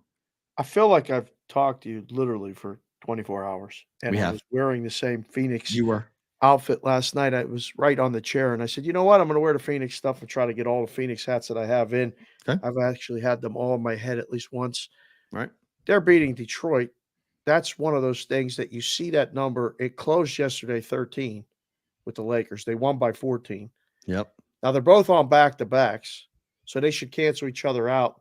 This tells me that Phoenix is power rated by some people the same as the Lakers. Mm-hmm. What? By the way, breaking news, just recently on the Pat McAfee show in the last hour, Adam Silver said, yes, Las Vegas is, quote, definitely on our list for expansion franchises. So if you were curious, perfect. We are getting a basketball team here. What exactly we need? More stuff. That's great. Just don't put it down on a strip. They're going to put it down by the South outlets. Would be the most likely spot for it. Okay, that's fine. Mm-hmm. That's good. That's fine. All right. I don't mind this juice. I don't know why they wouldn't play at T-Mobile. It doesn't make no sense to me. I think they will temporarily, but there's a pretty powerful owner who's already got a championship under his belt, who's not really looking to share his arena with anybody. Yeah, well, because remember because the UFC has second right of refusal at the moment. First right is the Knights. Second right is the UFC. So you have to okay it with them to get in? Oh, yeah. If you're going to do a concert, you can do all that stuff. Oh, yeah. To book T-Mobile Arena, conference championships, all them has to be signed off upon by the Knights and then by the UFC. They've got first right. Wow. So you're going to come in, an NBA team will come in. They'll be the third option with to book 41 home dates. That's going to be a scheduling problem. You think? And that's the whole point. That's the Knights' point. That's what Bill Foley's point is. Going, wait. You're not going to mess with our schedule. We pick first, then Dana picks, then you pick. Okay. And Dana does 5 to 7 events a year at T-Mobile. So, road trips and home stands and everything else. It gets kind of complicated. It gets complicated, and it's got to be. And there's a lot of other things that goes on at that T-Mobile. 100%. Oh, I mean, the whole week in March, right? You have the whole week of March of the big of conference championship games that are going to be taken over there. You've got all sorts of concerts. Well, not anymore. The Pac-12 is bye-bye. Yeah, but I still think the Mountain West Conference goes there. I still think the Mountain West is staying at Thomas and Mack. I don't know. They want out. They don't like the fact they play on UNLV's home court. They don't like it. Oh, well, the conference doesn't like it. Move it for that, but wow. Conference would much rather play on a neutral floor, even in Vegas. Much rather play on a neutral than play on the home gym and the home rims that the Rebels practice and play on every day. Houston's laying points at Memphis. I mean, Memphis is on a 9-game losing streak, but Houston is on the road. Yucks. In the NBA, like record-wise against the spread, that's strange. Sacramento and Denver's the best game on the board. Clippers, Golden State's interesting. Golden State, it is catching the Clippers off a back-to-back. And by the way, did you see the report that the Warriors tried to trade for LeBron? What? For real? Or is they just floating that out there? They did? Because Rich Paul is the agent for Draymond Green, which is the agent for LeBron. Share an agent. So they called Jeannie Buss, had a conversation with the Warriors brass about LeBron. And they went to LeBron and said, do you want to go to the Warriors? He said no. But they kicked the tires and trading for LeBron James. Really? The Warriors to take LeBron, and LeBron said no. But interesting that comes out, by the way. Like, I mean, people call all the time, but it came out that LeBron said, I want to stay. So maybe playing some voting Arkansas plus the points against Tennessee. It's a lot of points. I'm not 67%. Whoa. Holy crap. We're heavy on that. I don't know if careful guys on that, but yeah. LeBron and Lakers said no. Yeah, they both called about him and jumped all in. You know, Houston is not good this year. They're good at home. They're two different. They're literally Jekyll and Hyde. Oh, they're very good at home. They're very good at home. They'll beat anybody, but on the road, not so much. Guys, do me a favor. Have a fun Valentine's Day. Tell me what's going on if you're watching on Sports Grid or listening on Sirius XM. I hope you have a wonderful night. I hope you're ending your night wonderfully here with you guys, enjoying your night. I hope you all have a phenomenal and fun time here on Valentine's Day. But if you guys are with us, if you are live on our YouTube channel or live on Twitter, people are all mad at me on Twitter already. It's great. I'm getting all the hate messages. It's phenomenal. Matt, buy this, blah, blah, blah. It's great. Absolutely love it. Bonus time. You'll get some more because there's other things to discuss that we can't discuss here, but we can discuss it on bonus time.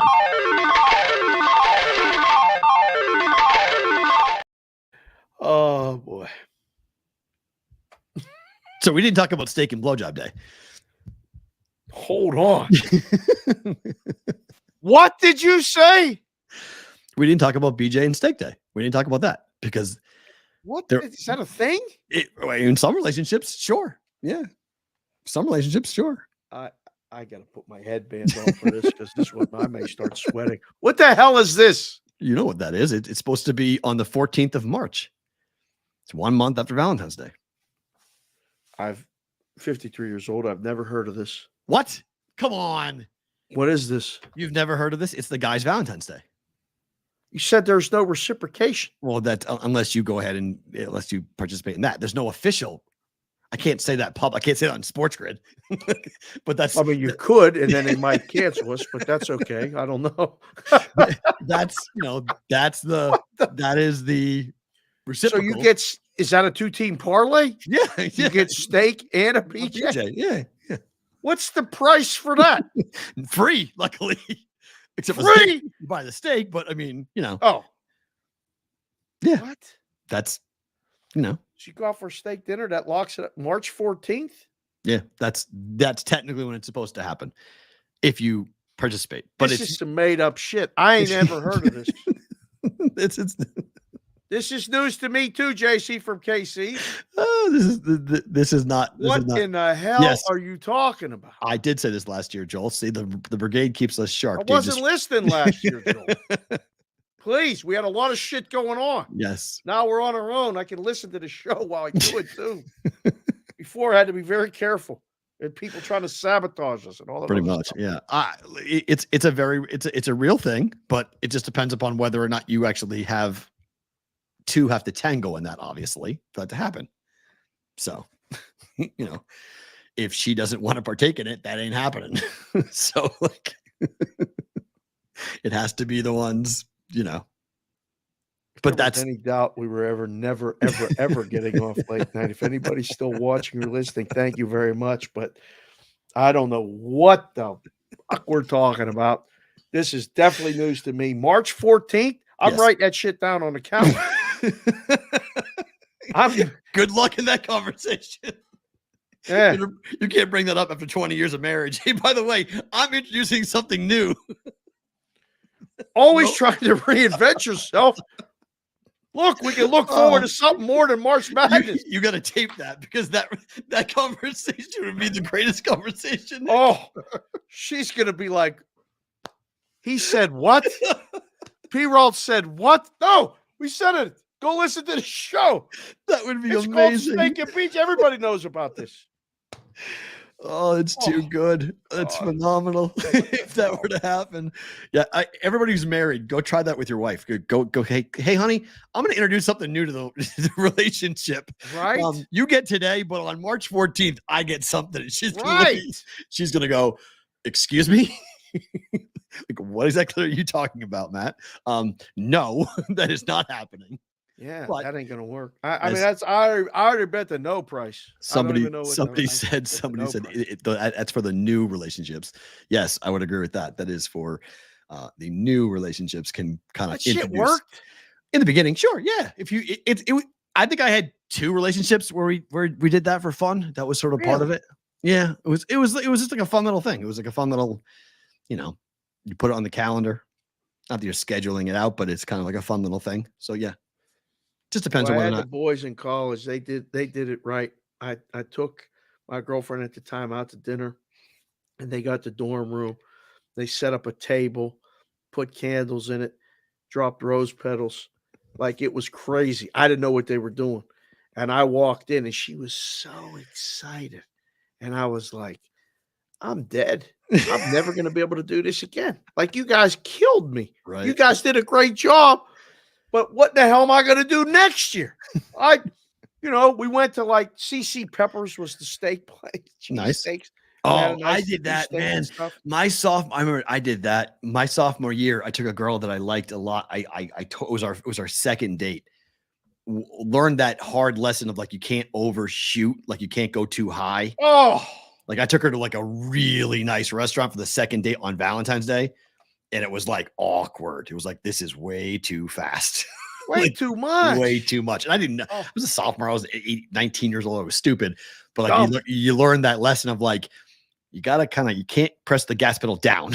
Like you can't just floor it. You got to be careful with it and how you do it, because it is a delicate thing in the beginning. So learning that lesson wasn't, and plus I was out like $250 for the dinner. So that's what I mean. I didn't have no money. Right. It'd go to a nice joint, but we went and had just cheesesteaks because she liked this place and I liked this place. So we went and had cheesesteaks and hung out. It should be. Back to the room, and that was the big surprise. Put on a little Keith Sweat, make it last forever. Right. Mm-hmm. Little, working it. Walked in the room, hit play on the boombox. Music was on. Candles were there. A lighter. They put a lighter on the table. Didn't smoke. They left me a lighter. The guys thought of everything for me.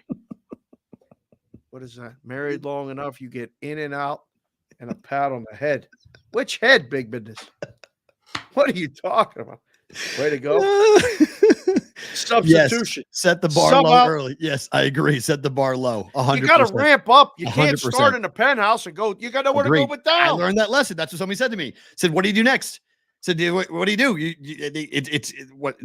Go to Boston? Like, what do you do? Like, you took the nicest place in all of Amherst, Mass. You took her to the nicest restaurant. What are you gonna do? Like, you can't. There's no." I was like, "Yeah, I screwed up." Did you dress up? I mean, as much as like a 19-year-old in college can dress up. I mean, most like right, yeah, it's most like a button-down shirt and like khakis. Khakis, that's it. Khaki pants. That's dressing up when you're in college. Yeah. So shirt with a collar and khakis. That's it. It was a big deal. That's all that it was. Jeez. So on that, yeah. So enjoy it, fellas. It should be fun. Time now for Bet It or Book It.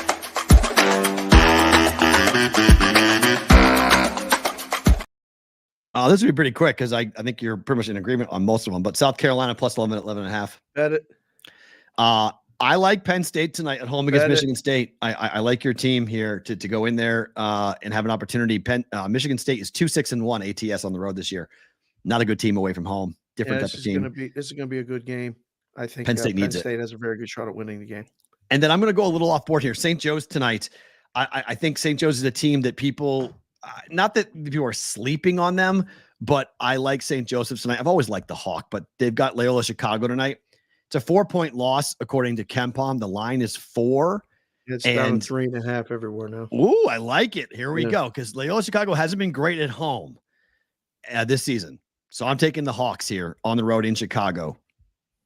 Better book it. I'd say book this one. Okay. I'm just looking at it. I got one for you. Okay. Ooey Pooey, IUPUI, is at Detroit Mercy. 0-26. Welcome to the sports gambling. This is everyone's bet tonight. Everyone. How can this lose? How can the dog lose and not cover the spread? I have no idea. They're 0-26 and they're favored by 4, and everyone's going in. They're favored by 5.5 now. 5.5 now. Everyone's taking Mercy. How can you bet Detroit Mercy? No one gives a fuck about Detroit Mercy until they're 0-26. Right. This is you take the dog here, right? Ooey Pooey. Probably. I mean, maybe. I don't know. It's bets to Detroit. Yeah, everyone's on it. Everyone's on it. Like, it's literally everyone's on it. Yeah. Well, Detroit Mercy was fun last year, Addison, but not so much this year. It's fun for the wrong reason. I would say at 5.5, I would say book it. If you're going to lay 5.5, I'd say book it. You take the dog. No. Take the dog. I'm saying take Ooey Pooey. Ooey Pooey. Bet it. It's 6 now at DraftKings. It's 6 now, Butchie. Is it? Everyone's betting it. Everyone's on it. They're all playing the favorite? Fade the public. Group thing. What the hell are they all playing the favorite for? I don't know. I completely agree. How many times you got to get, patted on the head? Till you stop. Favorite thing about today is what? What the Valentine's Day rant. That was outstanding. I went and got you a cupcake. Look. Oh, thank you. Cupcake. Love. Yeah. Oh, good. What flavor is it? Vanilla. Okay. Yeah. But I stole it from downstairs on the way upstairs to do the show. I said, I got to get P-Roll a Valentine's Day present because he likes it so much. So, yeah, the Valentine's Day rant is an all-timer. If you guys didn't listen to it live, go back and listen to it or watch it. It's about halfway through the show, I believe at the 65-minute mark of the show.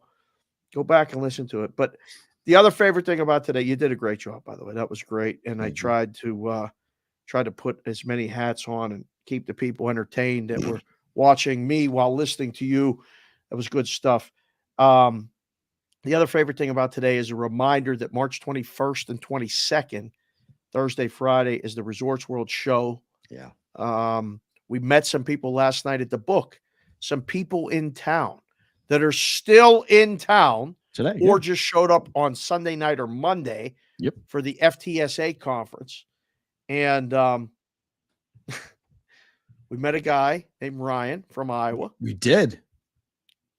Bettendorf, I walked Iowa. out of the elevator to Cosmo, and he stopped me in my tracks, scared the crap out of me, actually, and said, "You're the kid Sig!" And I'm like, "I am. What's up?" He goes, "I love your show." "Which one?" "The BBB thing." I was like, "Oh, you know Peralt?" He goes, "Yeah, I'm in Iowa." I said, "You want to meet him?" He said, "Yeah." We went over. We took a picture. Somewhere Ryan is with his wife today down at the Cosmo talking about the night that he met me and you, which is kind of cool. Yeah. Met another guy at the book, all that other stuff. It was a lot of fun. Stuff's happening. We can't explain it. Oh, Just wow. show up Whitrock grew up in Bettendorf. There we go. Nice. That's the guy. Well, that's not the guy. Whitrock Yeah, is not but the guy, but that's the Ryan yeah. is the guy. Yeah. From Bettendorf. He said that. I thought he was kidding. I was like, "There's a place called Bettendorf?" He's like, "Yeah, Iowa." That's where he lives. Yeah. Bettendorf, Iowa. Yeah. He had a big Iowa Hawkeyes. He showed a bunch of Iowa Hawkeye pictures and stuff. Yeah, that was cool. So that was neat. that was fun. So that was my other favorite thing about Yeah, so today. That see you, meeting Mac. last night turned into a further meeting probably today. People having speaking engagements. There were other guys running wingman for other people. And I told them, "Happy Valentine's Day. Be careful." I have class, so I can't cut it till after class, but I will cut that and post it. I'll post the whole rant on our YouTube channel later today, so you will get the whole rant. Don't worry. This is not my favorite thing about today, but I just have to pass it along because it's sickening. KC police have confirmed that at least 8 to 10 people have been shot during the Chiefs Super Bowl parade. Multiple children are currently being treated at the Children's Mercy Hospital in Kansas City for gunshot wounds. There's video out that I just saw of the public tackling one of the suspects. There's 3 people in custody for suspected being involved in this shooting. But there's so many cameras and so many people who've been taping things. But we can't go to a fucking parade. I can't take my kid to a happy celebration, and I got to worry about people opening fire. Like where can we go anymore? Like where can we go? Like we can't go anywhere. Nothing is safe anymore. Every single time we have something like this now, it feels like it's happening over and over again. Kids got shot going to a fucking parade to celebrate a championship. Pisses me off. Infuriates me. I mean, we want to go out with our kids. We want to celebrate these things. And yes, I agree. Yes, those dudes that tackle one of the suspects, legendary guys. Like, yeah, 100%. The video is unbelievable. The guy, you see like 4 dudes just jump on top of this guy. It's awesome. I was watching it quickly. It's pretty cool. So, but that's going to go around fast, and it just sucks. It just absolutely sucks. Can't even begin to explain to your children, Daddy, why are we hiding? We went to a parade. Why are we running? Went to a parade. So not my favorite thing about today, but just wanted Nope. to pass it along. And it can happen anywhere. Yeah, it can. It can Right. happen in Kansas City. Absolutely fucking sucks. Guys, thank you so much. I appreciate you humoring me today. That was fun to get that off my chest. It's always fun to have a rant. Yes, it's always good. Now I get to go pretend I like Valentine's Day in my class at UNLV. So get to go and figure that out. Why is Patrick Foster calling me right now? What is going on? Why is he calling me right now? What is that? Did he call you? What did he call me? He never called me before in his life. What did he call me for? That's bizarre. Wow. I'm doing this show, Foster. Come on, dude. You know we're on the air. What the hell? BVB back tomorrow. Thank you for being here. Back for another Thursday edition of BVB tomorrow.